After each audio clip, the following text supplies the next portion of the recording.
dito. Ito nga po pala ay ang talbos ng kamote na kung saan ay isa sa napakagandang gulay na mayaman sa, alam nyo na, nakapagbigay ehersisyo lalo na sa sex. So, pa ang ibang mga benepisyo nito. Itong talbos na kamote ay nakakatulong ito para pahupain yung mga namamagang balat o parte po ng ating katawan katulad ng ilong, bibig at saka yung lalamunan. At ang talbos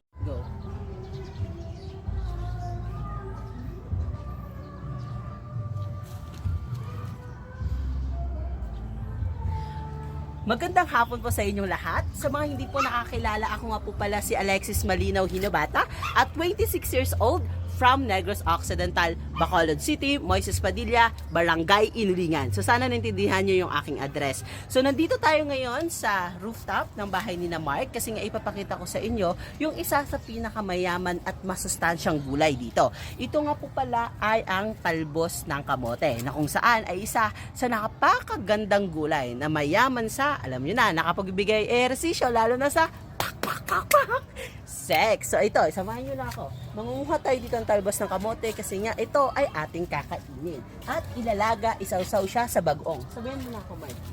Asan ba dito yung mga talbos ng kamote? Di ba nakakatakot dito? Saan?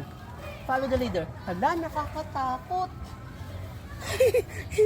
Napakarami nga ditong mga gulay at prutas na itinanim si tita katulad nito. Ito yung dahon ng sili. Okay? And then meron din siya ditong napakatabang alugbate. Okay, marami siya dito mga puno, bulaklak at mga gulay. So ali kayo, samahan nyo na ulit ako dito at nakita ko na kung saan yung, oh my god, nakakatakot. Yung kamote. Asan ka na, Mark? Asan taga-video ko? Ayan, sobrang daming mga alugbate din. Konti lang yung may mga talbos ng kamote banda dito. So yung talbos ng kamote ating kukunin. Ito, pwede na to. Okay?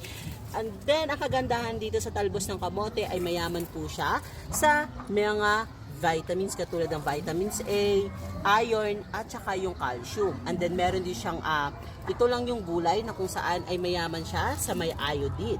Okay?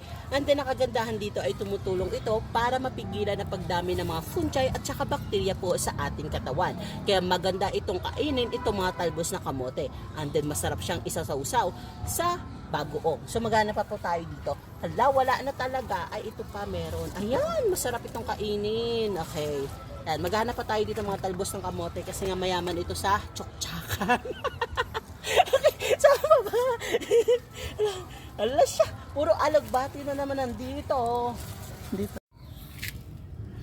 At ito pa nga yung mga talbos ng kamote. So ano-ano pa nga pa ang ibang mga benepisyo nito? Itong talbos ng kamote ay nakakatulong ito para pahupain yung mga namamagang balat o parte po ng ating katawan katulad ng ilong, bibig at saka yung lalamunan. At ang talbos ng kamote ay nakakatulong siya para mapapaba po ang blood sugar at saka ng kolesterol at nagsasaayos din ito para naman sa ating pagdumi. So masarap talaga itong talbos na kamote kasi nga marami siyang benepisyo sa ating katawan.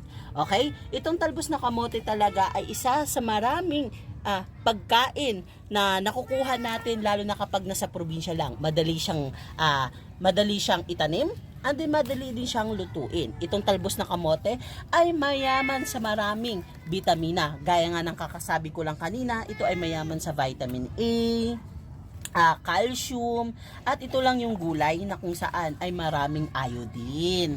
So ano pang hinihintay nyo? At lalo na before matulog kasama ang inyong jowa, kumain kayo ng talbos ng kamote kasi nga nakakatulong ito sa alam niyo na. So kakain tayo ngayon ng talbos ng kamote para exercise kumbaga. So let's go. Meron pa ba? Wala na. Sinong kumain ng talbos ng kamote? Oh my god. Okay na to. Marami na. So hanggang sa muli. Maraming pong salamat. Bye bye.